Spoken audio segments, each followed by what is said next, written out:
Hello, everybody. Welcome to another episode of the amazing podcast about interesting dead people, Dirt Nap City.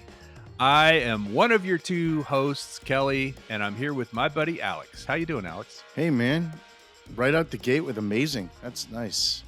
This is one of the things I actually truly enjoy doing here in 2024 is recording podcasts with you. It hasn't gotten old yet. The shine is still there. What would you say? Yeah, and I don't think modesty helps anybody. And you know, unlike people like Siskel and Ebert, we actually do get along behind the scenes, and don't try to pull all this passive aggressive stuff on one another. Sure, Siegfried and Roy, Siskel and Ebert, Shields and Yarnell. Yeah, you always threaten to do Siegfried and Roy as one of the episodes one of these days. I thought actually when you did Siskel and Ebert, I kind of thought that maybe was who it was going to be was Shields and Yarnell first. Siegfried and Roy. I'll just tell you right now, I'm never going to do Siegfried and Roy. So that lane is clear for you. Okay. All right. I appreciate that. Are you ever going to do Shields and Yarnell? I might. Yeah. I bet less than 5 people listening know who Shields and Yarnell are. Well, GTS, everybody. Google that stuff. Today, I have kind of taken my big Edsel or my big 57 Chevy and swerved way over into your lane. A man of the 20th century. Ooh. He was actually born in Houston, Texas, and died near Houston, Texas. He was one of the most famed people of the 20th century, probably back until about the 70s or 80s, but still has a big influence today. He was given a rare opportunity because his father had invented something that made a lot of money, but he didn't necessarily follow in his father's footsteps. He went a totally different direction, but he didn't just sit around with his father's money when his father died. He took it to made it his own, and really pioneered a couple of different industries and became well known as a business person who was supposed to be, have the Midas touch. Is this person known as a Texan? Yeah, I think so. I mean, no, that's not really his identity. He wasn't like a big cowboy hat wearing guy or anything like that. But I think most people knew he was from Texas. You said started a couple of different industries, not just companies. No, didn't start. Started in a couple of different industries, established industries. As a matter of fact, the industries he was most passionate about were pretty sexy. They were things that people actually really liked. Like one of them was movie making. Okay. Are you talking about Howard Hughes? I am. Wow, well done. It's funny because I think off the air, we were talking about how interesting recluses might be. Yes. Yeah. When you said that, I had to kind of bite my tongue because he was a recluse. And that is the tricky thing because we're talking about interesting dead people. Of course, Howard Hughes was an interesting person, but he often went weeks or months without doing anything, right? Later in life.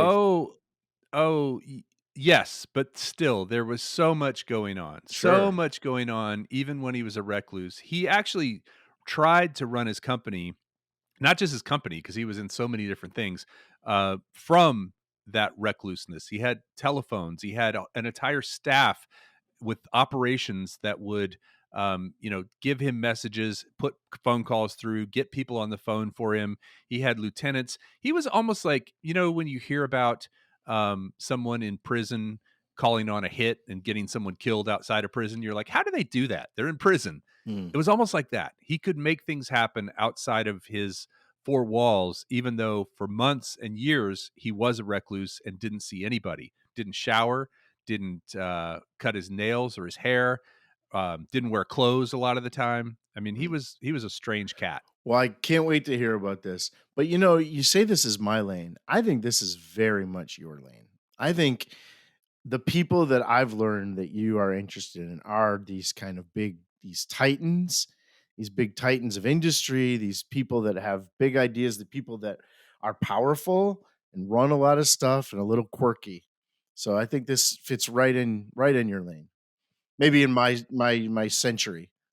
Yeah, that was what I was referencing. More was just a man of the 20th century because born, he was actually born in 1905 and died in 1976. Wow. So, born actually on Christmas Eve, 1905 in Houston, Texas, died in, 1976 on an airplane, actually, passed away on the way to a hospital in Houston, but there's some debate whether he made it or not. His father was also named, Howard Hughes. Now, Howard Hughes Jr., the one we're talking about, his middle name, do you know his middle name? No, is Vivian? Robard. Okay, I was close. Robard. And a lot of times, people refer to him as HRH. A lot of his staff refer to Wow. him as HRH. So, Howard Robard Hughes Jr. was the only child of Elena Stone Gano and Howard R. Hughes Sr., who were from Missouri originally, but moved to Houston. And Howard Hughes Sr. actually invented the two cone roller drill bit in 1909. Now, can you imagine what that is? You've seen pictures of this thing. It's like these two cones with little teeth on them that are at an angle and they kind of run together. And then they made them with three cones. That was big innovation back then because when the oil boom happened, there were a lot of places where they couldn't get to the oil because sand would clog up the bits or the rock was too tough to get through. Well, when Howard Hughes Sr. invented this thing, it was immediately a hit, immediately allowed them to drill in places they couldn't before. And he had the good sense, the sort of insight to patent it and not sell it, but rent it, lease it to people. Mm. That when the money keeps coming in. Pretty much everyone in the drilling industry, and we've talked about oil barons, back there, and Rockefeller. Rockefeller being one of them. They had to rent this thing from the Hughes Tool Company. He was actually very good at tinkering with mechanical devices, and as a matter of fact, at the age of 11, he built a wireless radio transmitter. He was one of the first licensed ham radio operators in Houston, and his call sign was W5CY, which I have no idea what that means, but that was his call sign. In 12 at the age of 12, he actually was photographed and put into the newspaper, and because he had built a motorized bicycle, he had taken a steam engine and attached it to a bicycle and, early electric bike, early That's e-bike, cool. I guess. Um, and then when he was 14, he started taking flying lessons. He just fell in love with aviation and started taking flying lessons. But, his childhood, despite having money and parents that cared about him, he actually was kind of done a disservice by his mother, at least according to the biography. She gave him a lot of attention when he was sick, and he learned to kind of hide in sickness as a way to get attention and to even I don't want to say fake sickness, but kind of like play up his ailments in order Mm. to get attention from his mother, which later translated into other things. So he did this to get attention, not to get out of school necessarily, not Ferris Bueller style, but just because he knew that that would get him attention. Probably a little bit of both, Oh. right? He like, okay, I can either go to school or I can stay home and have my mother give me ice cream, you know? Mm. Mm. And he did love ice cream. He loved milk and ice cream. He was a big fan of both those things. He, was also big on golf, and he had to give up golf later in life because he kept crashing airplanes and, like, got pretty, like, physically messed up. And he also was a big germaphobe. And even at a young age, he was a little bit of one, and I think there was some phobias in his family, like fear of bugs, fear of germs, um, and by bugs, I mean insects, uh, but it got worse as he got older. I mean, that was actually part of his being a recluse was because of his fear of germs in the outside world. Mhm. Well, unfortunately, his mother died in 1922, and his father died, 2 years later in '24, actually in a conference room at his company. His father was having a board meeting or a company meeting, and he keeled over from a heart attack in 24. Well, because of the way actually the will had been written, um, originally to go everything to go to the mother. Well, because she had died 2 years earlier, it all ended up going to Howard Hughes, basically. He inherited 75% of the family fortune at the age of 18 or 19, and then got himself declared an emancipated minor, which meant that he didn't have to have a guardian. Because a lot of times with that much money, you had to have a trustee or a guardian until you were 21. Well, he was able to go to court and get a judge to declare him an adult. And then he took his money and bought out his other family members that still had some of the family fortune. Like, he had inherited 75% of it, and he bought out the remaining 25% from family members. And that was millions, right? Oh, yeah, millions of dollars. The Hughes Tool Company, again, was just gangbusters with this tool bit, drill bit that they had, and it just they kept coming up with things for oil and drilling and technology and tools and stuff like that. They became very specialized, and basically that was the way that he was able to bankroll his other passions was because this company was so successful. He could take the money from that and pour it into other things, but he was never very involved. He was never really involved at all in the Hughes Tool Company until later in life. At a young age, he actually withdrew from Rice University, where he had been attending in Houston after his father's death. And then on June 1st, he married Ella Botts Rice, and she's the daughter of David Rice and Martha Lawson Botts of Houston, and the niece of William Marsh Rice, for whom Rice University is named. So he dropped out of Rice and then married a Rice. Yeah, Yeah. there you go. They moved to Los Angeles, he and Ella Botts Rice, and he was going to be a filmmaker. That's what he wanted to do, and that was a little bit telling of his personality. Even though he was shy and later in life he was a recluse, he also liked people to look up to him. He looked for admiration. He looked for validation from what people thought about him. And making movies, if you think about it, it's a really sexy career, right? To be a movie producer or director. Flying airplanes, very sexy career, pilot. Um, Real estate, gambling, all these things he was into later in life, all stuff that really made him look like a sort of big man in the US. And that's what he liked. So when you say he wanted to be a movie maker, do you mean to finance or do you mean on the creative side he wanted to like direct or write movies? All of the above, except the writing part. So he actually, his first movie that he was involved in when he was in LA with his new wife, Ella, first of all, they moved into the Ambassador Hotel. He spent a lot of times living in hotels. Like, that was kind of his jam, was to rent out the penthouse or the entire top floor. And they moved to LA, lived in the Ambassador Hotel. And at that time, he continued to take flying lessons, and he started working on his first film. It's not known whether or not he, to your question about whether he directed and wrote or just put the money up, there's some debate about this film, whether he directed it or whether he just put the money up. But it was written and it starred a man named Ralph Graves. And it was it was here's the it was called Swell Hogan. It was made in 1926, and it's a sentimental comedy about a Bowery bum who helps orphans. I'm in. Yes. Yes, a sentimental comedy. I mean, Is this a talking picture? Yeah. Is this a no, no, talking picture? silent, Silent silent. movie. Sure. Silent movies. He started in silent. What happened is this guy, Ralph Graves, who was the star and the writer, persuaded Hughes to put up $40,000. Well, it ended up taking $80,000 to make the movie. And when it was finished, Hughes screened it several times, realized it was really a disaster, and actually showed it to his uncle. I forgot to mention this. His father's brother, Rupert Hughes, was a film director and screenwriter and lived in Hollywood. And that might have been his inspiration. But he showed it to his uncle, who confirmed it was terrible. I bet he did.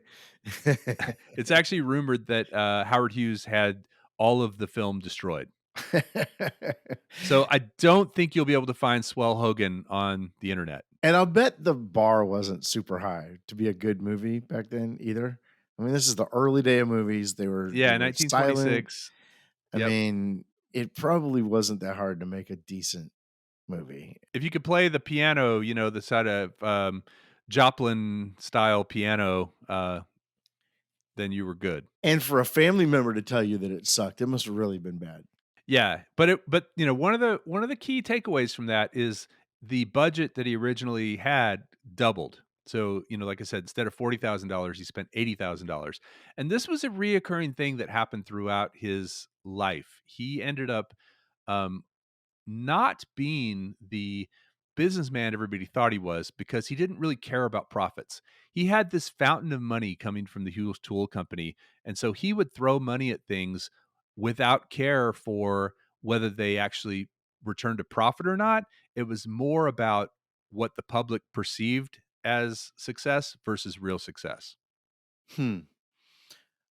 So, that's tell me more about that. That's an interesting thing you just said. He also had a big phobia and resentment for taxes. And one of the interesting things, the entire time he was in California, so he moved away from Houston when he was like 19, 20 years old, and basically lived most of the rest of his life in California, briefly in Las Vegas, and then a bit in Latin America, later in life. He still always claimed to live in Texas. You know why? Taxes. Right. He didn't wanna pay state income tax. He didn't wanna pay, yeah, he basically claimed to be a Texan, but rarely came back to Houston. Really didn't wanna come back to Houston, but he did claim to be a Texan. Hmm. So when you say he would throw money at things, even if they weren't worth it, is that like buying Twitter for $44 billion? And is there any Probably, I think there's definitely some parallels between him and several rich guys that are famous today. mm, Um, so as he continued, let me give you another example. He made a couple of more films and actually did pretty well with these. One was called Everybody's Acting. It was done in 1926. One was called Two Arabian Nights, 1927. Both of those were financially successful, made some money, and Two Arabian Nights actually won the Academy Award for Best Director of a Comedy, which wow. was a big deal. He in 1928 he did one called um, The Racket, and in 1931 he did one called The Front Page, and those were also nominated but didn't win Academy Awards. So had a fair amount of success in Hollywood as a director.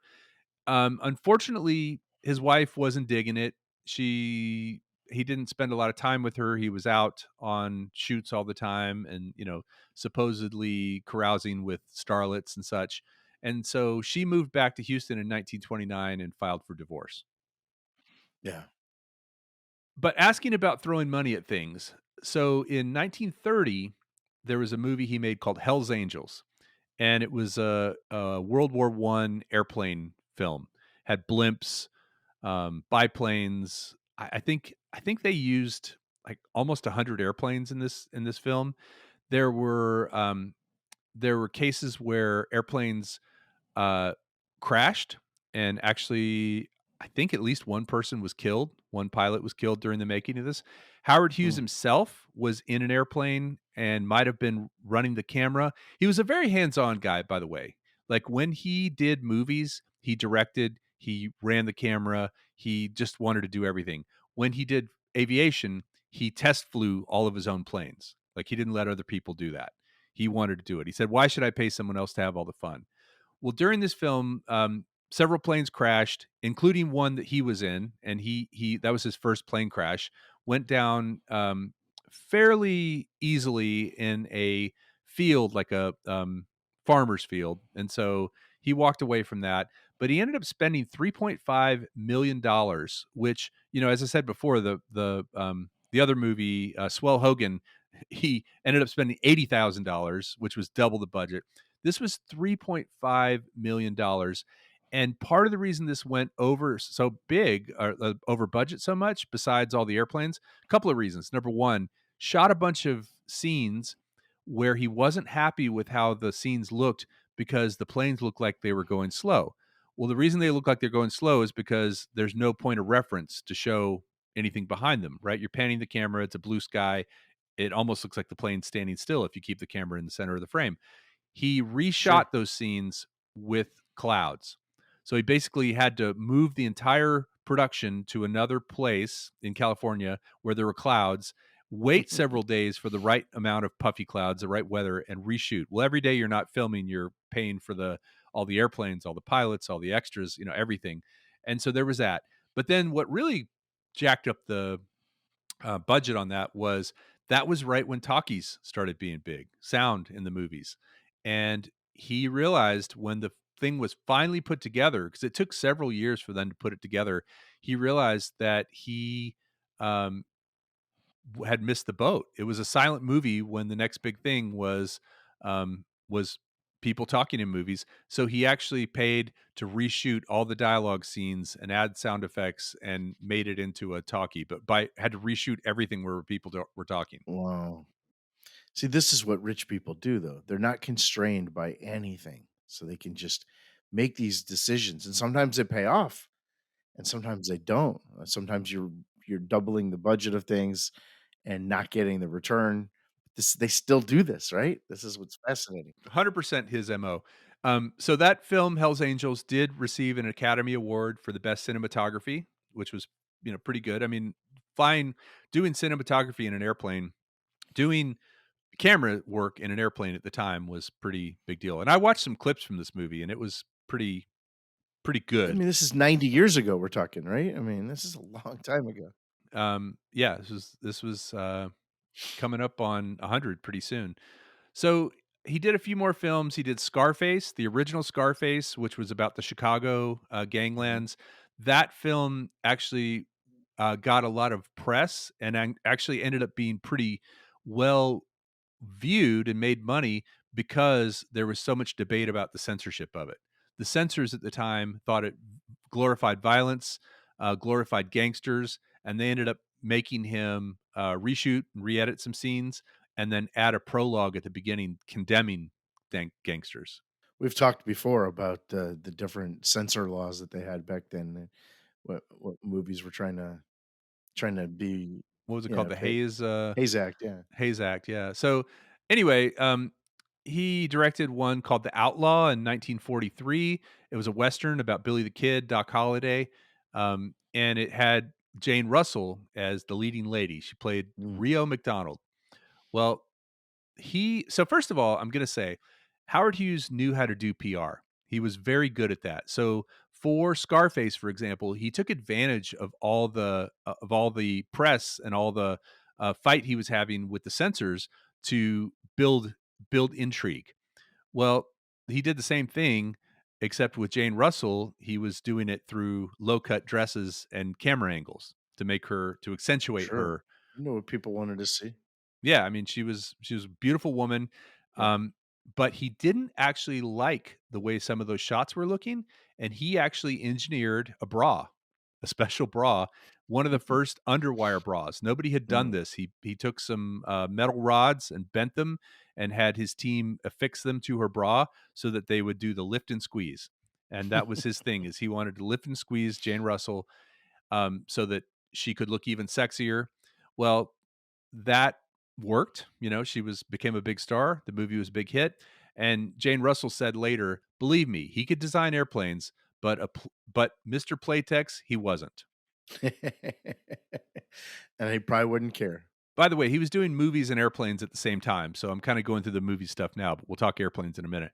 He dated women like, Joan Crawford, Billy Dove, Betty Davis, Ava Gardner, Katharine Hepburn, Ginger Rogers, Gloria Vanderbilt. I mean, Jean Tierney, who I'm not sure who that is, but there was a quote, about that Jean Tierney said about, like, him dating all these women. She said, "I don't think Howard could love anything that didn't have a motor in it." So she kinda was saying why he Yeah, never fell in love. But yeah. yeah, he always had a beautiful starlet on his arm, sometimes as an actual date, as a romantic interest, sometimes more just, in a, um, professional thing, like if they were in one of his films, there were several people that said, "Yeah, it was very platonic, we just went to these things because I was in his film." But he had this way of sending out, these contracts to young women who wanted to be stars. He had hundreds over the years of women on his payroll that would go to acting lessons. They would take diction lessons, they would take singing lessons, and he would kind of keep them in reserve if he wanted to make a movie. Now, again, this wasn't a money making thing. This was just something he did out of vanity, I suppose, probably, you know, to woo some of these women, hey, do you want to be a star kind of thing. But he took it somewhat seriously, but he never used a lot of those women in films. They were just kind of people that he put a contract out on, that he paid them, he gave them these lessons, but they never ended up being in a movie. And again, another sort of really bad business decision, right? Why do you have 50 people on your payroll that you're not even going to ever have in a film?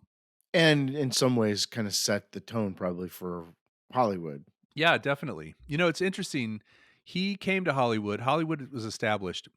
But he later went to Las Vegas and really wanted to set the tone for Las Vegas. So we'll talk about that in a minute. But kind of finishing up on the Hollywood part, he acquired RKO Pictures in 1948.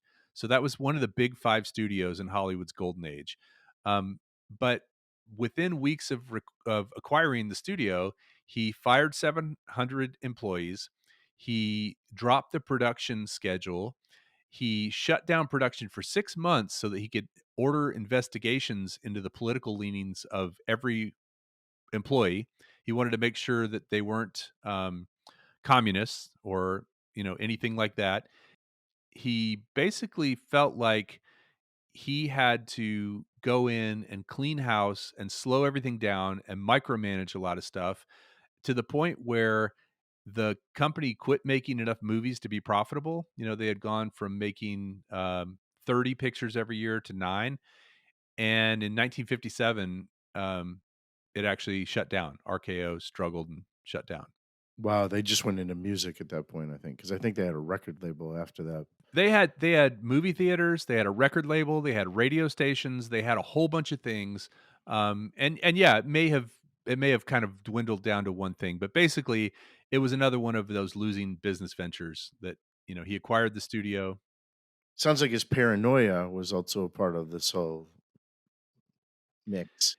Yeah, he felt like he had to micromanage everything. He kind of made movies until 1957. His last movie was one with John Wayne called The Jet Pilot.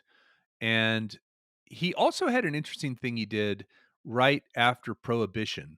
Now, until I started doing this research, I knew Prohibition had happened somewhere in the early 1920s. I wasn't sure of the dates. Do you know the dates for that? Kind of Did it last about 4 years? Was it like 13 years. oh, no kidding. I 1920 think to 1933. I think every time I learn this, I'm surprised, and then I learn it again, and I'm surprised. Yeah, that's a long time. Yeah, and it is interesting because you think about the Roaring Twenties, being like everybody drinking and dancing and flappers and It was all all that illegal stuff. then, huh? Yeah, I guess maybe that's part of why it was roaring, right? But, yeah, at the end of Prohibition in 1933, that's kinda when the Great Depression hit, when things started to get kinda bad.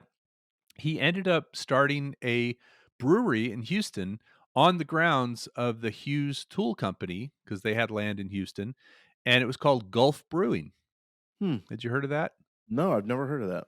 They had best-selling beer, it was called Grand Prize. He brought in master brewer from Europe to be the master brewer, and ran this thing for a while and then eventually sold it. I don't know if he made money on the deal or not, but I thought it was kind of cool. I actually went online and started looking. You can buy old They had a pretty cool logo, the Gulf Brewing did. And their grand prize logo was kind of cool too. You can buy old t-shirts with the beer logo on it that says Houston, Texas. It didn't look like the Gulf gas station logo, did No, it? no, no. It was totally different company, but Gulf Brewing. But that's not around, and that I mean, that wasn't around when we were coming up or No, anything. no, no, no. I think it stopped sometime maybe in the 70s, 60s. I'm not sure. I mean, this was in 1933 when he at the end of Prohibition when he founded it. So, Mm. but it was actually a smart business decision because it helped. It was one of those things when even during financial depressions, Americans still spend a lot of money on things like alcohol and coffee and, those little small luxuries that aren't super expensive. Um, People still treat themselves to. They might not buy cars or houses, but they'll still buy those smaller things. Sure. And especially if it helps them forget their troubles. We saw that during COVID, right? Yeah. Yeah. In 1957, he remarried to a woman named Jean Peters. She was an actress. They had met in the 40s and had kind of been on again, off again. And it said that Peters was the only woman that Howard Hughes ever loved. But it was kind of a weird marriage because initially, when they got married, they lived in the Beverly Hills Hotel and they had separate bungalows for a long time, for several years. Peters eventually said, you're my husband. I want to live with you. And so they started buying houses. They lived in a house together, but even in the house, they lived in separate rooms. And apparently, was becoming more of a germaphobe, more of a recluse at that point, and she wasn't allowed to vacuum in his room because it would stir up dust. So rather than stir up dust, he'd just have dust everywhere. Um, he started doing weird things like storing his own urine in jars so that doctors could look at it if they needed to. And but actually, Jean Peters stuck with him. She didn't. She put up with all that stuff. She loved him. Eventually, he ended up moving to Las Vegas and several other places. He left L.A.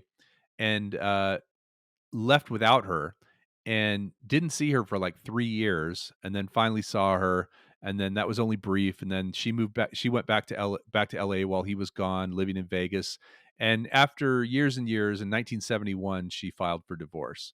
So what was that? That was like 14 years they were married.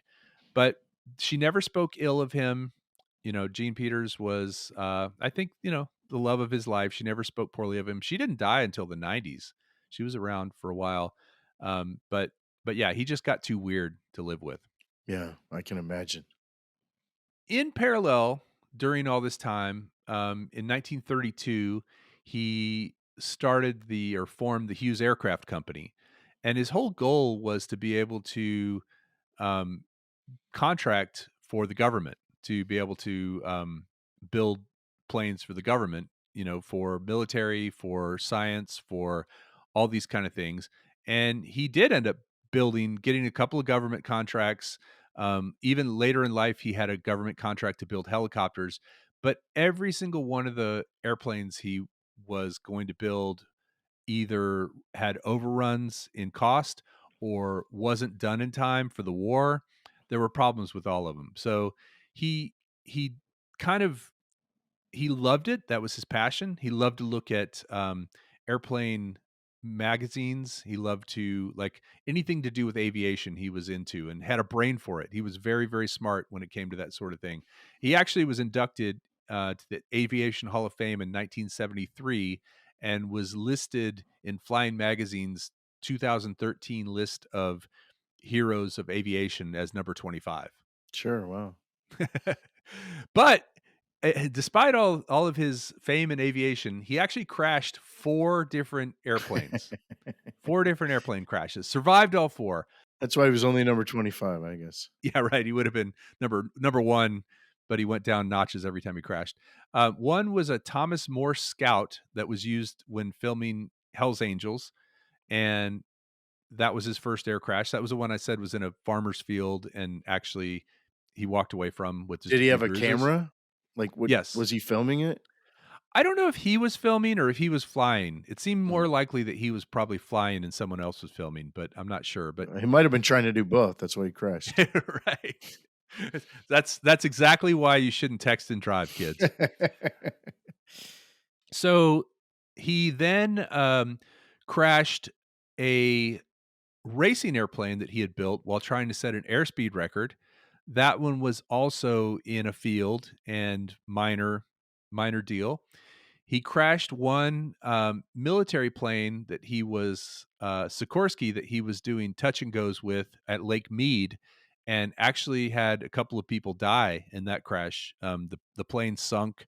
It was in the water, had pontoons on it, and he climbed out, and a couple of other there were, like, 4 or 5 people in the plane at the time, and he and 2 other people got out, but 2 of them didn't, or something like that, sunk to the Mm, bottom. He actually had the plane excavated from the bottom of Lake Mead, and, that's outside of Las Vegas. That is a deep, right. big lake. Oh, yeah. Um, and then he crashed, into a house in Hollywood while he was testing his military plane in 1946. And Man. that one, he got pretty severely injured. Basically, what happened is he had a flight plan, and and this is another case where people asked him, "Why are you doing the testing? Why are you test flying a plane?" And he said, "I'm not going to pay someone else to have all the fun." Um, but it's very dangerous. And what happened is um, the flight plan called for him to fly for like 30 minutes in this thing. It was called the Hughes XF-11, and it was something he had contracted to the government. He was supposed to fly for about 30 minutes in this thing. Well, he ended up going over because he was trying to kind of show off in it and show that it could do more things and going further and basically pushing the boundaries. When these government contracts happened and they had flight testing, they were supposed to only stick to a few things, and then on the next flight you would do more things, on the next flight you would do more things. Well, he just skipped right to the end and started doing everything, and he ran out of fuel. He had problems with the landing gear, and one of the motors failed because there was a defect in one of the propellers that caused that engine to lock up. So it was a dual engine plane, two motors, one on each wing, and one of them locked up, and so he was only flying with one thing, so there's a lot of drag in one direction. Oh my He was gosh. trying to land on a golf course. It might have been the Beverly Hills golf course or Hollywood golf course, somewhere in LA area, and couldn't make it, and actually ran into a house, um, hit the roof, fell to the ground, was able to climb out of the, aircraft, had burns all over his body, and collapsed near the aircraft. And there was a man who actually was there. I think he was a military guy visiting his family, who ran out and picked him out of the crash and brought him away from it and kind of saved his life. Like, you know, carried him away so he could get medical attention. Well, that was about the time when all that happened, when he had started taking a lot of pain medications. And he was already kind of strange to begin with. And you take someone like that and then you add all that cocktail to it. Yeah, it's not going to end well. Yeah, and that definitely didn't help him in his recluseness. Now, a few other things about aviation from him. He did actually become pretty famous, and he hoped to use this fame as a way to build these contracts with governments, and that's a lot of why he got the contracts, was because he was well respected. Hughes Aircraft Company was not a very well run company, and it didn't have the manufacturing scale of like Lockheed or Boeing or something like that. And so Bell Helicopters, and so he kind of struggled to keep up, but his name gave him a lot of clout with these military contractors, and he knew how to wine and dine them. He knew how to do PR. Well, part of this fame had come from a couple of things. First of all, he set a land speed record flying over a field, and that's when he crashed one of the planes.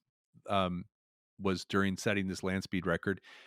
He got up to, like, I think it was 341 or 342 miles per hour, and the previous record had been under 300. And so he kind of shattered that airspeed record in a plane he designed himself. It was called the H-1 Racer, a plane that he built and designed. And then he also set a world record in 1938 by completing a trip around the world. Guess how long it takes to fly around the world in 1938? Probably like 35 hours or something like that. Oh, let me tell you what the previous record was. The previous record, was 186 hours, 7 days, 18 hours, set by Wiley Post. Yeah. Okay. Wow. Wiley Post. No, I don't have any idea. He did 91 hours, which was 3 days and 19 minutes. So he took off from New York, went to Paris. From Paris, he went to Russia. From Russia, he went to Alaska. From Alaska, he went to, I think, Minnesota, and then By from Minnesota himself? back to New York. No, he had a flight crew with him. All right. And this is I mean, you're stopping for fuel, but then you have to get up. You can't stay the night, probably, right? Correct. They stopped and refueled and were always in a big hurry. As a matter of fact, he kind of could have had a better time, except on a couple of the stops, they had so many mobs of people around because this is big news in Oh 1938. yeah. So Yeah. many people around that he couldn't necessarily uh, like even take off safely. You know, they had to like move people out of the way and stuff like that. Hmm. But he did that with a crew of 4 people, in a Lockheed 14 Super Electra aircraft, and he was world famous after that. As a matter of fact, in 1938, he came back to Houston. This last time he came to Houston, and he received, awards, and in 1938, they renamed the William P. Hobby Airport to the, Hughes Airport. I was gonna say I didn't know about that because it's still Hobby Airport. Yeah, yeah. Well, it was briefly Hughes Airport, and then, Interesting. so, President Truman gave him a medal, you know, after all this happened. He got to be really famous as far as his, you know, his flying and kind of being a, you know, one of the American daredevils and pioneers. I mean, if you think about it, if you didn't know about the drugs, you didn't know about the weird habits, you know, the peeing in a jar and the not wearing clothes, and you know, and all these things weren't really happening yet during all these aircraft thing during his aviation days. But if you didn't know any of that about him, and you just heard this guy who set lands or airspeed records and flew around the world in the fastest time and dated starlets and was a, you know, a millionaire many times over and bought businesses and made movies, you'd think this guy was just a rock star, right? Yeah, yeah. I mean, he reminds me little portions of that remind me of a lot of the billionaires we have today. Yeah. I mean, I think if you ask Jeff Bezos why he put himself in the rocket ship, he'd say, "Because I'm not paying all that money to have." He would Someone probably else to say have all the almost fun. verbatim, yeah, say Yeah. the same thing. Yeah. Now Elon Musk would probably say the opposite, like, "I'm not gonna put myself at risk." But Yeah. then Yeah. Let those guys test it. notice he didn't put himself in his rocket ship, so there's different ways to look at it, but it is funny how being a super rich person, those tendencies were the same then as they are 100 years later. Just get to do whatever you want, just have a good time, play with your toys, date all the starlets, and yeah, it's interesting. So again, he had these contracts with the government. The XF-11, the plane that he crashed into the side of the house in Hollywood, that actually was partly um, influenced by Colonel Elliot Roosevelt, the son of the president at the time. It always comes back to the Roosevelts, doesn't it? Always. Minor characters in our little story here, but always characters. Elliot Roosevelt was, influenced by Hughes to give this contract to buy 100 of these XF-11 aircraft. They were gonna turn them into, reconnaissance planes. They needed planes, three-seat aircraft with, um, 2 motors and had the ability to, um, take pictures of enemies and land and stuff like that. Well, all of that said, it never happened because they never got enough of them built to cover the war. But at the same time, there was another contract. So you're familiar with the U-boats in World War II, right? Sure. Germany's Yeah. U-boats. So these submarines were sitting off the coast, the east coast of the United States, and they were sinking freighters, sinking our cargo ships, not military ships, but sinking our ships that were taking supplies across to Europe, to our troops over there, to our allies over there. And these sinkings of by U-boats became more and more common. I mean, to the point where they were starting to sink um, 20, 30, 40 boats in a single month, which was not a good thing for the war effort. So someone, it wasn't Hughes, but it was immediately introduced to him, thought about the idea of, well, what if we could fly all of these supplies over to Europe? And they awarded Howard Hughes a contract to build what was called the H-4 Hercules. This was going to be what they called a flying boat, and it was supposed to be big enough to carry, I think, 7 or 800 troops, along with, several tanks and large military equipment. Well, there was a weird thing going on, because at the time, there was not enough steel and aluminum and metal because of the war effort. There was a shortage of these things. So Hughes had built one of his racing planes out of wood and had this technique for doing it, for getting it all together. He built the H-4 Hercules completely out of wood, which was a completely weird thing. Now you're talking about the spruce goose. Oh, no, he hated that term. He But hated that. this is the plane you're talking about, right? Yes, yes, that is it later became known as the spruce goose. There were a lot of derogatory names for it, and that was a name that was, given because people, thought it was like a big waste of money. Well, he was contracted to build 3 of these things, and he wasn't able to get 3 of them built. They had, budget overages just like normal, problems with production, problems with manufacturing, problems getting supplies, and he ended up, not delivering any of them. The, the and by the way, the spruce goose was made of birch, not spruce. So just um, they ended up not being able to deliver any of them, and because of this, there was actually a congressional hearing, um, about all the money that was wasted. People were mad. Why did Howard Hughes get all this money and not even deliver anything?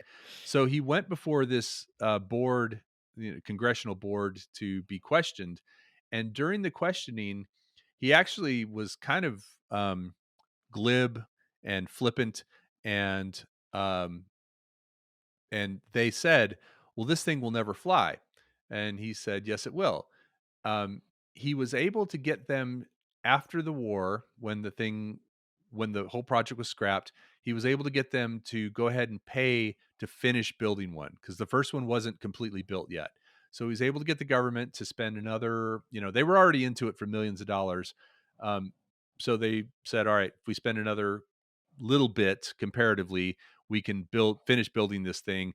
And he kind of positioned it as learning about aviation, pushing aviation forward, right? Because nothing like this had ever been built. This was the largest airplane ever made, with Mhm, the widest wingspan. The wingspan was further than a football field, more than mhm. 300 feet across. I mean, imagine this thing sitting on the, UT football field, and the wings go all the way from end zone, past, right? 8 stories tall. The sitting on the ground, it was 8 stories tall. It was huge, and actually, the wings were thick enough that you could stand up. People could walk around inside the wings. They were that thick.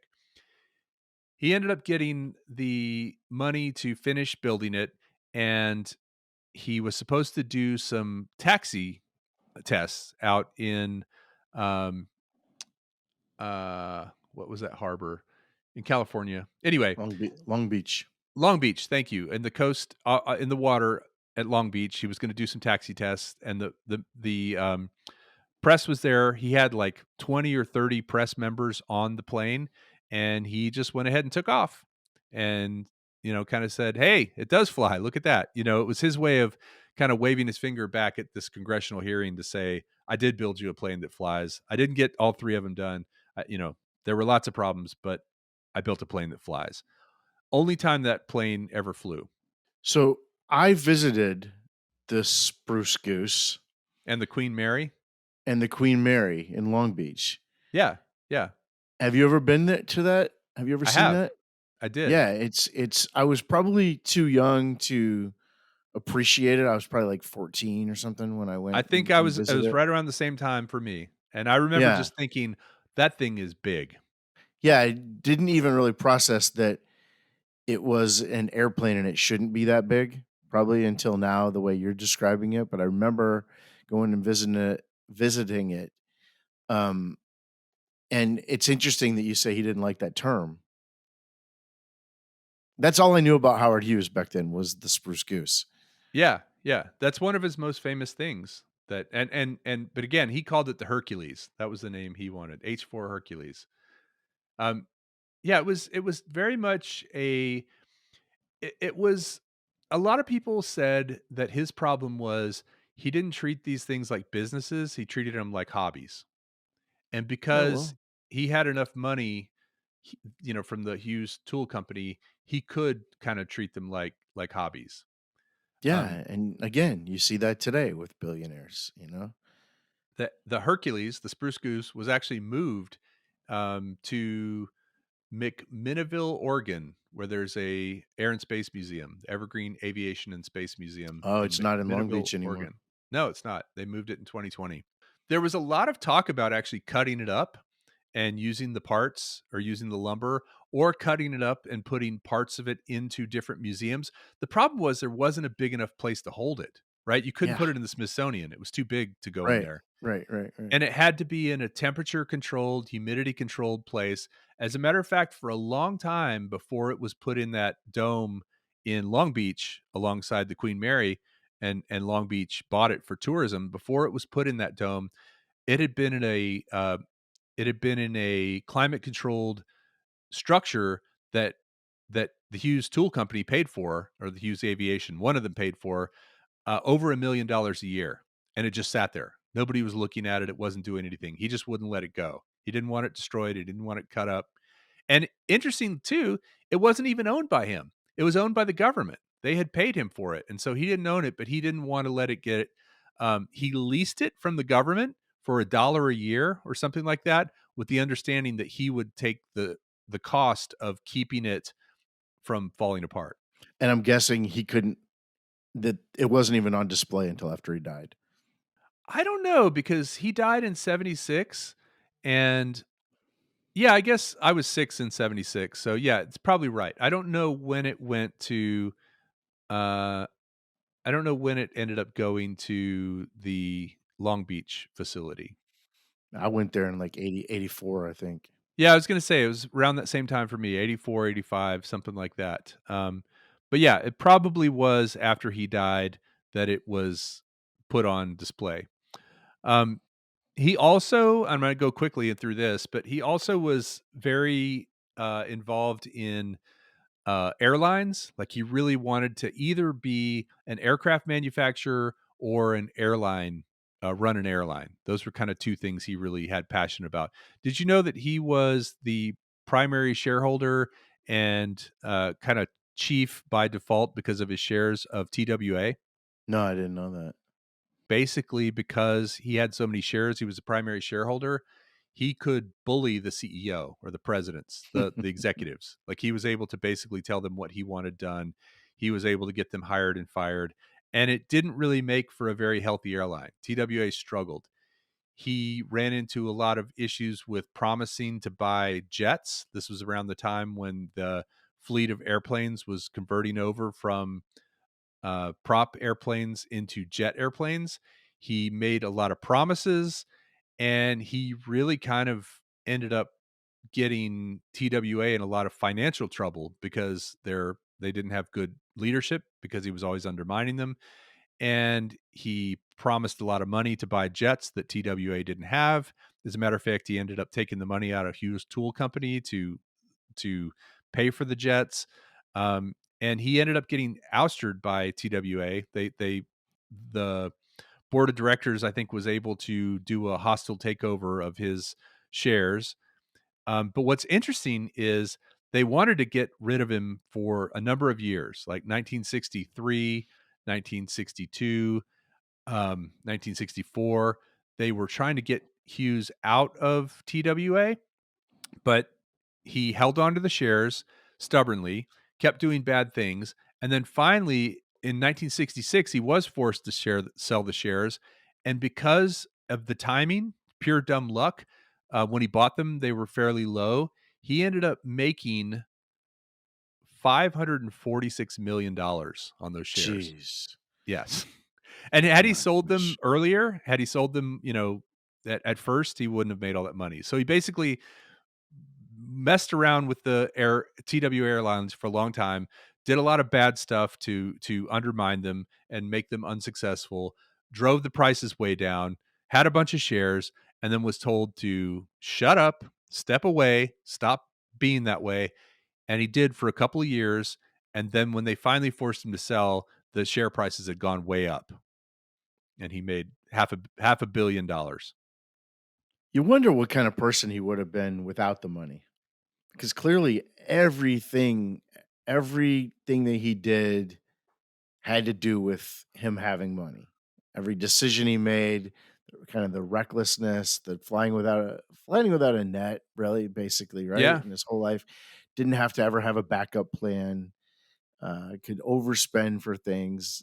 That kind of the money kind of shaped who he was, but he was probably also, he had good ideas, maybe, and he was, he's a interesting person. I wonder without the money if he would have been as interesting.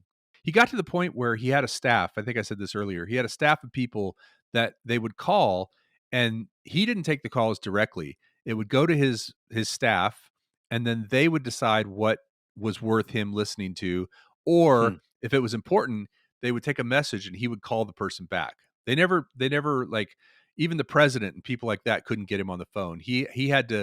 Be he had to make the call to them, Wow. and so he got more and more isolated and insulated, and that was kind of the part of the problem. So, and this was really, you know, it started when he was in California and at the um, uh, Beverly Hills Hotel, like living in those bungalows. Kind of that's where he started to be a little bit weird and isolated. Eventually, he moved to Las Vegas, and the reason he moved was taxes. Las Vegas doesn't have state income tax. He didn't want to pay it, and he had been at odds with the California government for so long. He was like, "I'm out of here." Went to Las Vegas. He was staying in the Desert Inn, which was at the time one of the most luxurious, and all the stars, the Brat Pack, the Frank Sinatras, and the those type of people all went to the Desert Inn because it was really the place to be seen. And he had bought up the entire top floor, like he was renting it. Well, they actually wanted to kick him out. Can you imagine why? Because he wasn't hygienic, or you said he wasn't showering. He was. No, he wasn't gambling. Okay. Not because of the jars of piss that he had everywhere. That as long as he was paying his bill, that probably didn't matter. But if you think about it, first of all, most of his staff was Mormon. He had a guy named William Gay, who was his kind of chief of staff for many, many years. And William Gay, Bill Gay, was a Mormon and recruited other Mormons to be on the staff. And he felt he could trust Mormons. William Gay did, and so did Hughes. And so these people didn't gamble, they didn't drink. And so to have an entire floor of a hotel taken up by people that aren't gambling or drinking or doing anything like that kind of hurts your revenue. And so that's why they Sure. wanted to kick him out. That's So funny. guess what Hughes did? Hmm. He bought the hotel. He basically said, "All right, fine, I'll buy the hotel." Um, he ended up he bought the hotel and he liked the idea of owning real estate in Nevada. He bought other hotels, he bought other casinos, he bought television station, the local Las Vegas TV station. He bought mineral and mining rights all around Las Vegas, and he eventually owned the Sands, the Frontier, the Silver Slipper, Castaways, the Landmark, Harold's Club in Reno. I mean, he became the biggest employer in all of Nevada. Wow. And during that time, though, he ran into a lot of problems because he owned such a high percentage of the hotels, and I'm fast forwarding through several years here, but Sure. while he was in Las Vegas, he ended up buying so many that he ended up, under scrutiny for antitrust, for having a Antitrust. monopoly, like, having Wow. too many. And there were a lot of people in Vegas and Nevada that were big fans. He was really close with the governor. He was close with the newspapermen there who ran positive stories on him. But yeah, he was investigated for antitrust. He kept his aides and his advisors and his lawyers kept saying, "Okay, don't buy any more casinos on the strip because you already own 50% of them, and you're going to be hit by." The government's going to look into you and not going to approve your gambling licenses because you have to have a license to run a gambling establishment. He didn't care. He just kept doing it and he kept finding ways around it, kept getting it approved. He greased the right palms, gave bribes to the right people, and ended up being the biggest employer of people in Nevada. Wow. What a complicated dude. And there's a few more things. I know we're a little over time, but he also started the Howard Hughes Medical Institute. Some people say, now, have you heard of this charity? No. Some people say, he started it because his parents had died at a young age, and he wanted to, do research into heart attacks and health and stuff like that. But what it really ended up being was this complicated scheme where he was able to start a nonprofit and then put all of the shares of the Hughes Aircraft Company under the medical institute or medical foundation, and basically tax shelter everything. And then he made himself the only board member or director of the nonprofit, and it was just a big scheme. He put less than 0.1%, 1/10 of 1% into the medical research he said he was gonna do, and the rest of Oh, it was just money going into this Howard Hughes Medical Institute, and which was supposed to be a tax-exempt, charity, and was able to pay himself. He did loans to the institute that he got paid back yeah. with interest, and it was a big boondoggle that he did. I don't know if that institute is still around today. I didn't get a chance to look that up, but it was something that apparently a lot of companies were doing that because there wasn't a lot of oversight into nonprofits at the time, and it was not an uncommon business practice. But the government eventually kind of started cracking down on it because they were losing a lot in um, taxes. I think you continue to show us that rich and powerful people, from Henry VIII to Howard Hughes, are just weird. Yes.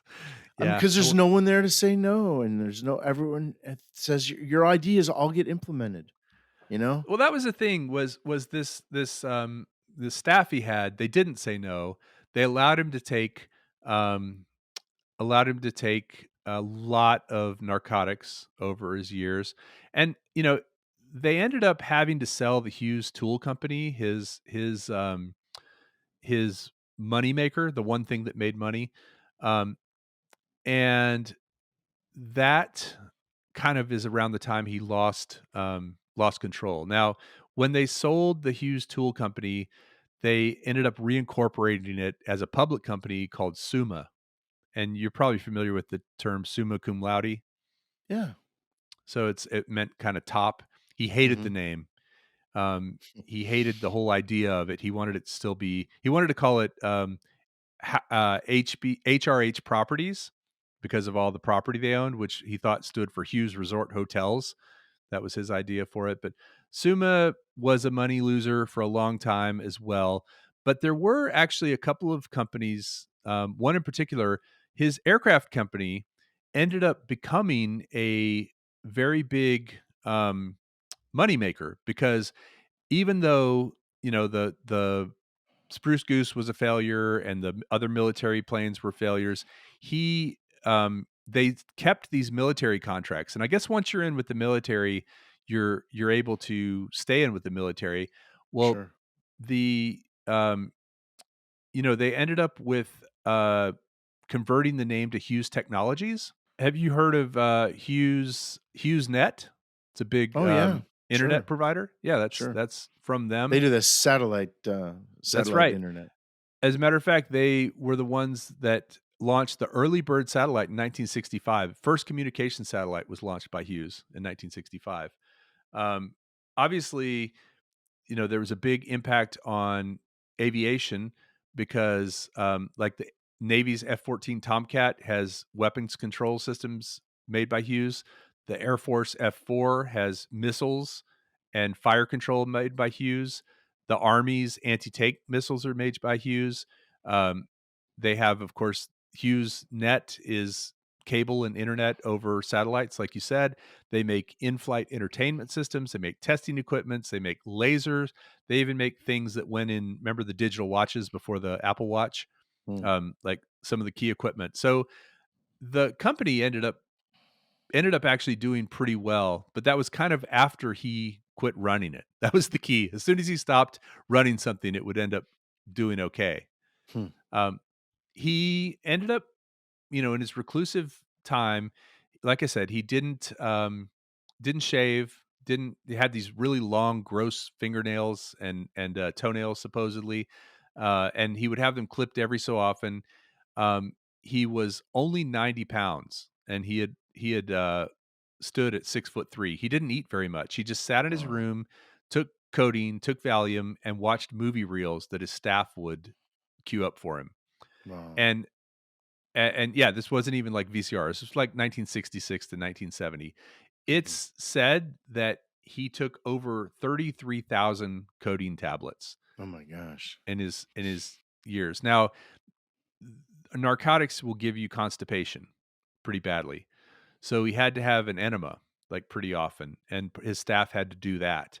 Mm. Um, but while he was living in Las Vegas, after I'm not exactly sure why. He ended up, moving to Nicaragua. He lived for a little while in Vancouver.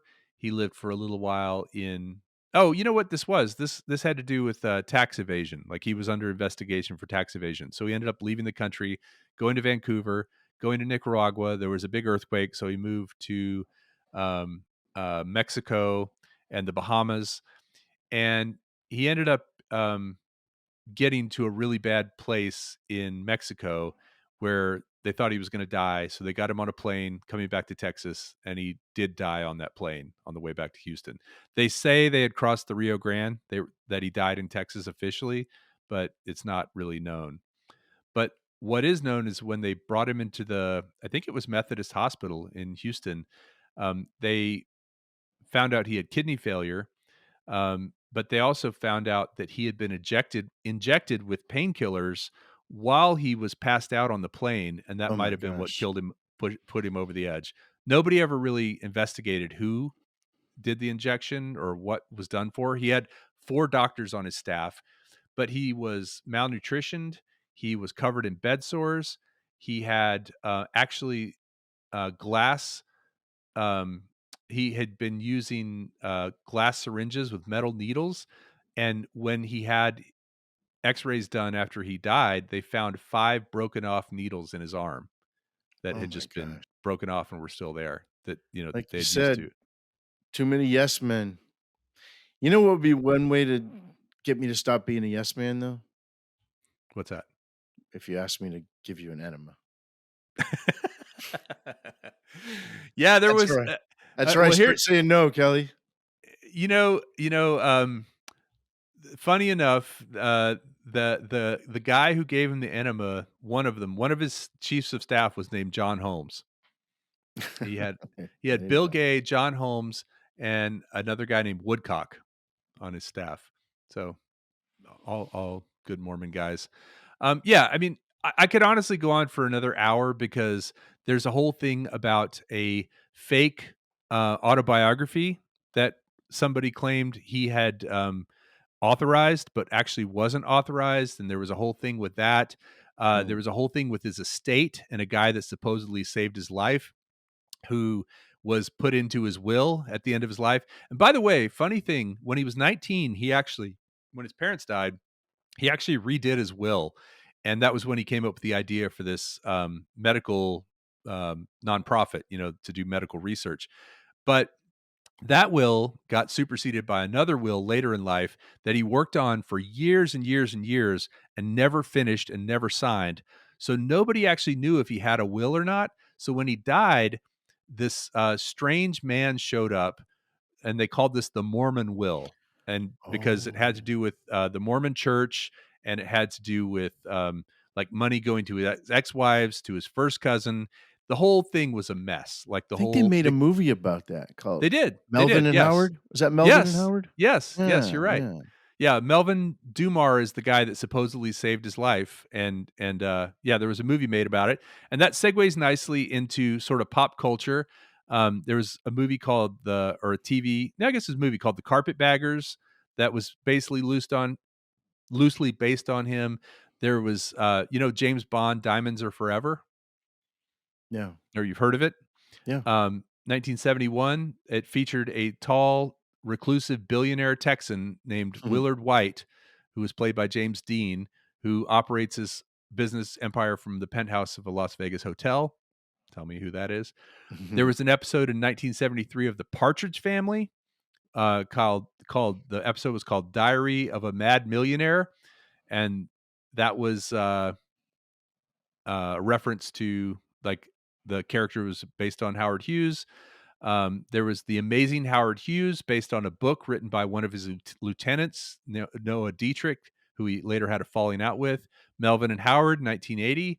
The film Creep Show had a episode that had to do with a character based on him.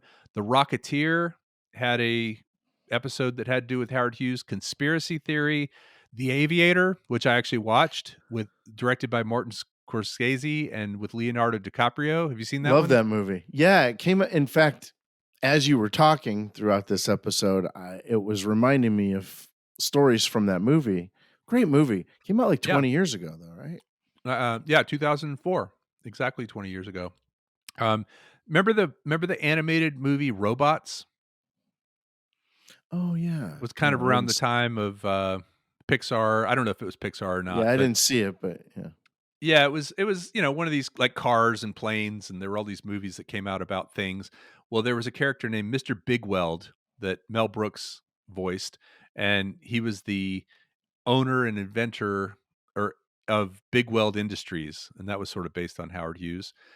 Stan Lee said that um, Tony Stark was inspired by Howard Hughes. Hmm.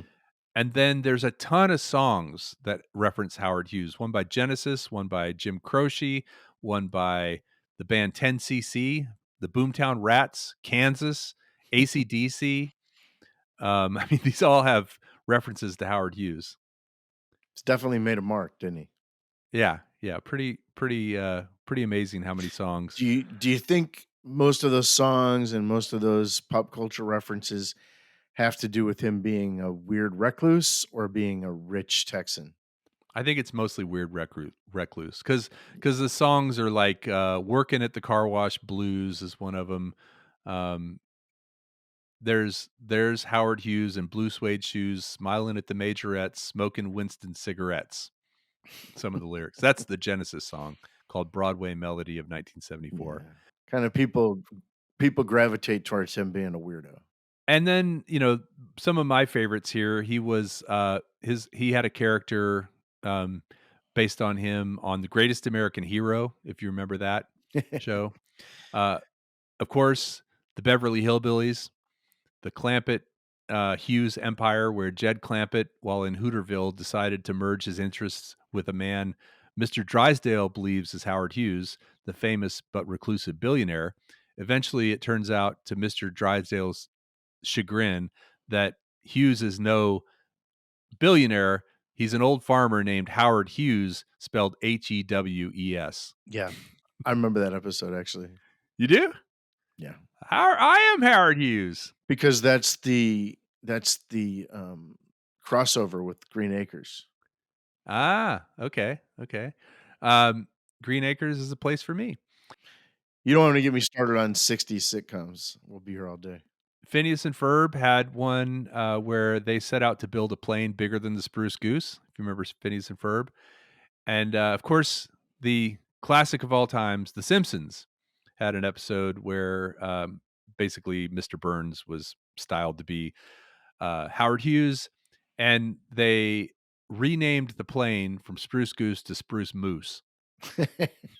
And also 90 pounds, 6'2", 90 pounds, I think Yeah, is yeah, with probably bed Mr. sores Burns. and naked a lot of the time. So yeah, he was buried next to his parents in Glenwood Cemetery in Houston. I'd actually like to go check out his tombstone sometime. Let's do it. Red brick house where he lived as a teenager is at 3921 Yoakum Boulevard. It is still there, and it's on the grounds of the University of St. Thomas. So if we left a Dirt Nap City sticker on that gravesite, would that be inappropriate, That'd be or rock and roll. would that be something that he would do? He'd have his people do it. Yeah. So what you need to do is you need to get your wife's sister's kids to go do that for us because they're fans, right? Sure. And I remember you suggesting we saw a picture of Shackleton's gravesite. Yeah, and that's right. With we your should parents or your parents' friends. yeah, we should put a Dirt Nap City sticker on that gravesite. So maybe that's what we'll do in 2024. We'll start putting Dirt Nap City stickers on various gravesites. And if you take a picture of one, we'll send you a little something special. And that's going to be a sign of respect, not vandalism. Officially. Absolutely. Yeah. Absolutely. Yeah. We're doing this out of respect, not out of disrespect. But also, we didn't do it. If Yeah, if you see one, we didn't do it. Our fans did it. I didn't even mention the fact that he was tied to Watergate, and he was. Oh man, there's so many things, so many things. I seriously could have done another hour. So sorry for going so long, but Howard Hughes, ladies and gentlemen. Nice job, Billy. Thanks for letting me know about Howard Hughes. You're welcome.